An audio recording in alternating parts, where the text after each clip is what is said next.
Welcome and good evening, everybody, as we wait for 5:30. I hope your Thursday has gone well and that the mixed weather here in England hasn't spoiled your exercise, if that's what you've been doing.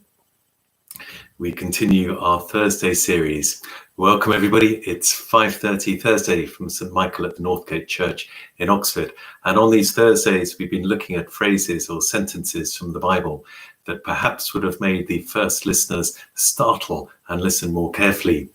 And today we reach a moment when Moses, the great Moses, is told off. Some of us of a certain age may know of a group called Jethro Tull, or if not, feel free to ask your parents or even grandparents, because they began in the 1960s.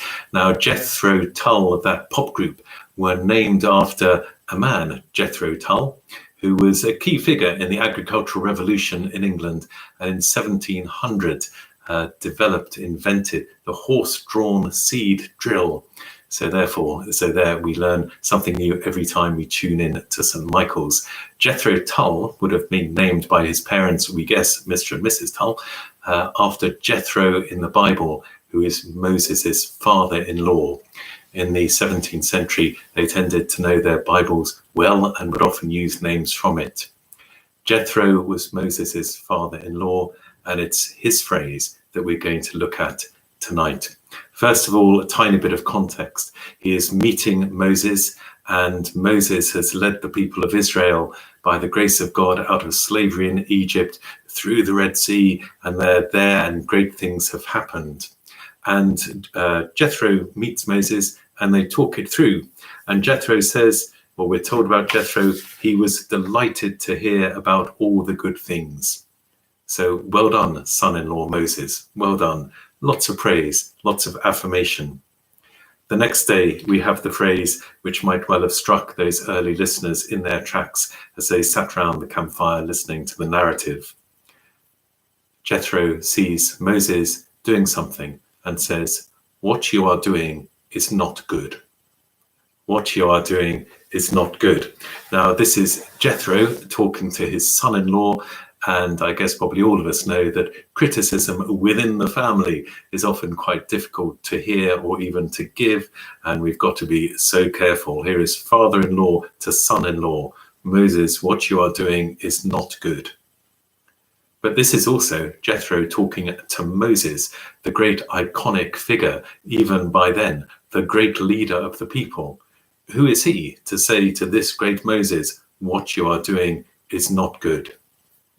But Joseph, despite Moses being his son-in-law, despite his son-in-law being Moses, says it anyway. What you are doing is not good. And the situation is this. Moses had been spending a lot of time sitting in his judgment chair, as it were, and the people of Israel would come to him with all their complaints, queries, whatever it may be on their mind, they would come to him. And Jethro was looking at this for quite a long time and said, what you are doing is not good. He does not only point out what maybe isn't good, but he goes for a solution as well. Maybe that's also a lesson for us too, that if ever we are called to say to someone what you're doing maybe not good, to actually bring out a solution is good news. And this is what Jethro says. Select capable men from all the people, men who fear God, trustworthy men who hate dishonest gain, and appoint them as officials over thousands, hundreds, fifties, and tens. Let them serve as judges for the people at all times, but let them bring every difficult case to you. The simple cases they can decide themselves. That will make your load lighter because they will share it with you. If you do this, and God so commands, you will be able to stand the strain, and all these people will go home satisfied.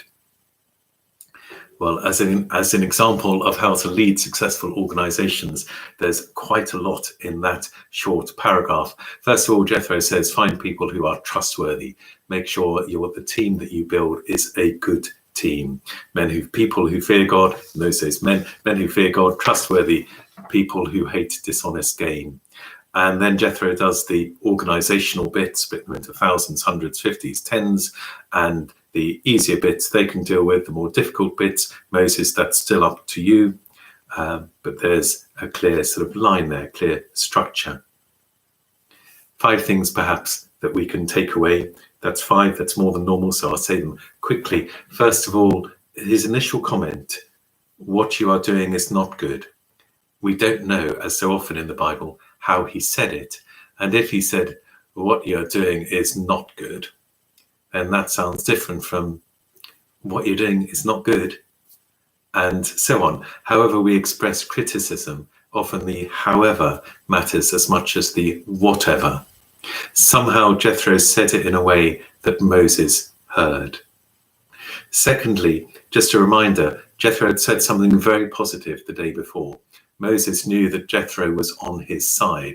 He had said he was delighted to hear about all the good things that God had done through Moses.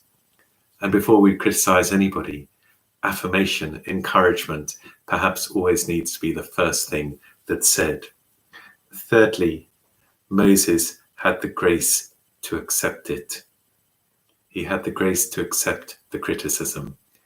And that says huge things about a leader who's able to do that, who hears difficult words, but has the grace to accept it. Maybe this is one of the reasons why Moses was so significant, so important at this time. And then another point here, Jethro did have the courage to call out Moses on something. Apologies for being slightly distracted. Very kind gentleman just knocked on the window, having left a package. Jethro had the courage to call out Moses on something. Moses, what you are doing is not good. And then, as I say, Moses responded gracefully. And then fifthly, those who told and retold the story kept it in the text, and presumably with the authority of the leaders of Israel. And we may know people, either personally or in the public eye, who tend to rewrite history and perhaps would have said, I had this plan, then I realized it was not going well, and so I developed this even better plan. But the leaders of Israel and Moses himself had no problem about apportioning the credit to Jethro. Jethro it was who came up with this better plan. And that again says great things about an organization, about a community, about a family, whatever organization we are in, where we can give due credit to others. Those 5 things, we don't know how Jethro said it, but somehow he said it in a way that worked. Secondly, he had said something positive first, affirming first. Thirdly, Moses had the grace to accept the criticism. Fourthly, Jethro did have the courage to call out Moses on something which needed looking at. And fifthly, it was kept in the narrative. And that says so much about the integrity of all involved. Those last words of Jethro as he gave suggestions of how to solve the problem. If you do this, and God so commands, you will be able to stand the strain, and all these people will go home satisfied. You will be able to stand the strain, and all these people will go home satisfied. A win-win situation. What's not to like? Thank you so much for listening this evening, or whenever you're listening, and blessings on the rest of your day.